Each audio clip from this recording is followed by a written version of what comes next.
Today we shall discuss about the electric field due to uniformly charged ring along its axial direction. Here a ring having uniformly charged is having radius A is placed, and we have to find out the electric field at point P, which is x distance from the center of the ring. It's okay. These are the given. The total charge over the ring is Q. The total charge over the whole ring is Q, and charge density is lambda. Charge density is lambda, and lambda is equals to, as you know, lambda is defined as the total charge means Q upon total length. Total length of the ring is 2 pi a, because total length of the circular shape is circumference and circumference is 2 pi a. It's okay. And let us consider a small element of length dl at point A and B. The lengths from A to P is r. It is considered that the length from dl to point P is r. It's okay. Now charge present on this small element is charge present on dl is dq, and dq is equals to, how would you find out dq is equals to?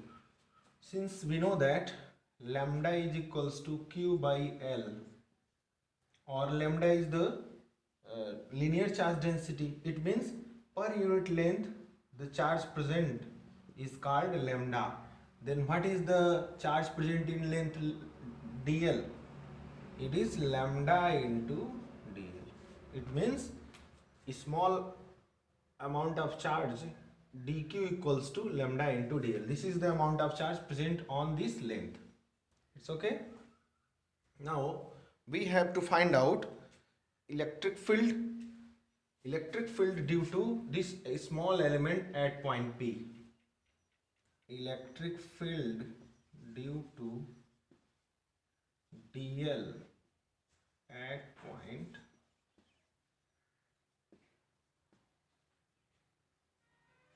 P. This is dE1. This is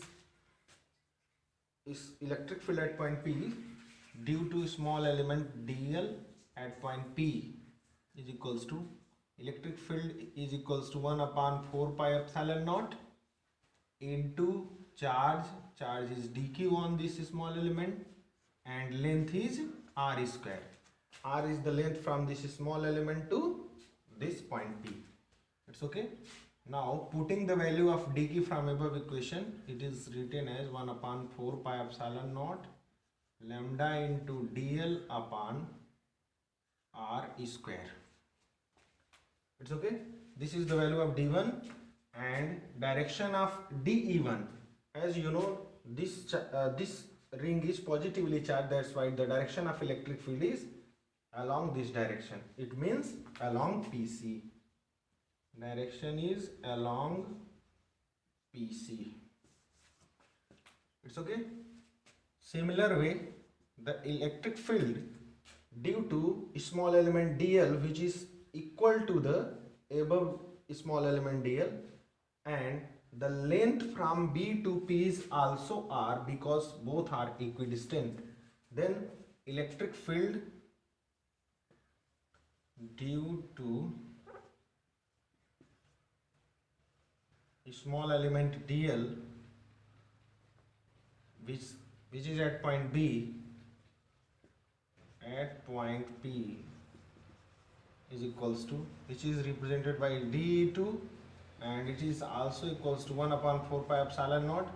The charge present in this small element is equal to this small element, which is dq, and distance is also equal. That's why both expressions are same, which implies 1 upon 4 pi epsilon naught dq is equals to lambda into dl and r square.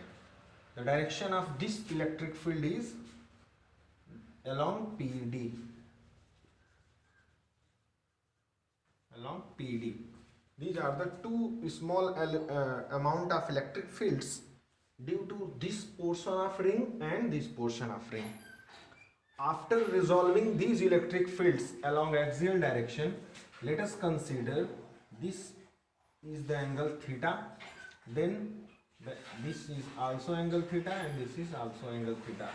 The element of this electric fields dE1 and dE2 equals to dE1 cos theta and dE1 cos theta.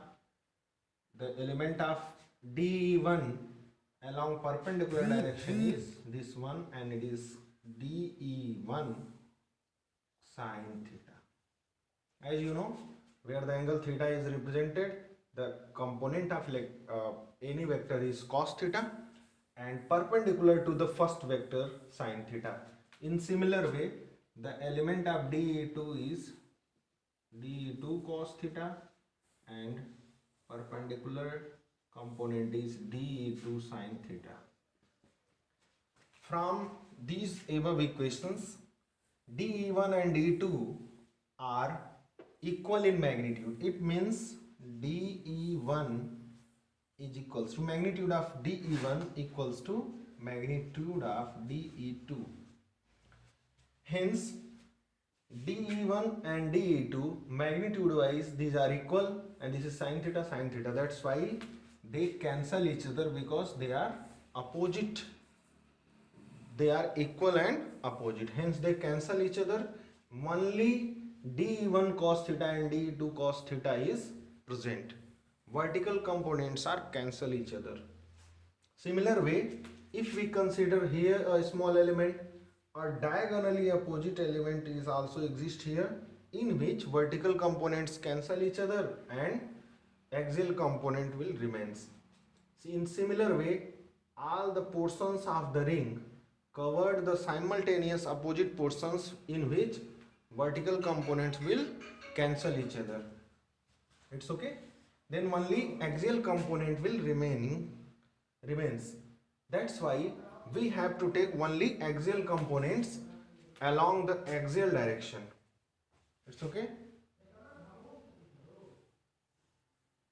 Along axial direction. Then net small amount of electric field, resultant electric field along axial direction is D equals to dE1 cos theta only. It's okay. And in triangle AOP, this is the triangle AOP, cos theta equals to, cos theta means base upon hypotenuse, it means x upon r. It's okay. By putting the value of cos theta in the above equation and dE1, magnitude of dE1 and dE2 are similar, which is given by this. Then by putting cos theta and dE1 or dE2 in this equation, we have dE equals to, dE1 is equals to 1 upon 4 pi epsilon naught, 1 upon 4 pi epsilon naught lambda into dl upon r square, and cos theta is equals to x upon r. It's okay. Now one, it is also written as 1 upon 4 pi epsilon naught lambda x upon r cube into dl. This is the small amount of electric field due to this small element. Now total electric field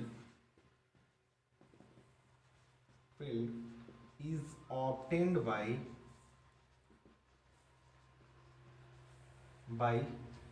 integrating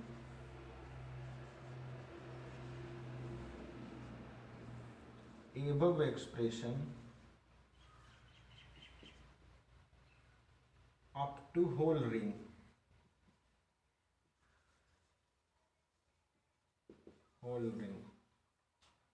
Now integral of d is e and dl is the dependent variable and whole sum is independent from dl, then it was taken out from integral lambda x upon r cube integral over dl.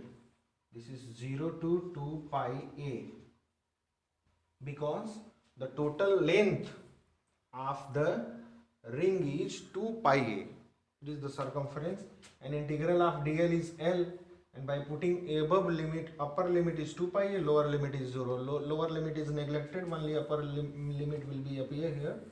This is equals to 1 upon 4 pi epsilon naught lambda x upon r cube into 2 pi a. Integral of above function is 2 pi a. By putting the value of lambda and r, since r is equals to AOP, in triangle AOP, r is hypotenuse, this is perpendicular and this is base, then r is equals to under root a square plus x square by Pythagoras theorem, and under root is written in the form of power, which is 1 by 2, and you know lambda is equals to q upon 2 pi a. This is also written. Now putting this value in given equation, we have E equals to 1 upon 4 pi epsilon naught lambda equals to q upon 2 pi a into x upon r cube. R cube is equals to a square plus x square to the power 3 by 2 into 2 pi a. 2 pi a cancel each other, and we have electric field 4 pi epsilon naught qx equals upon a square plus x square to the power 3 by 2. This is the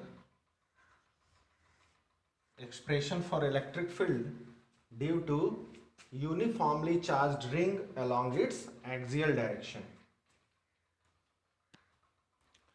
At large distances,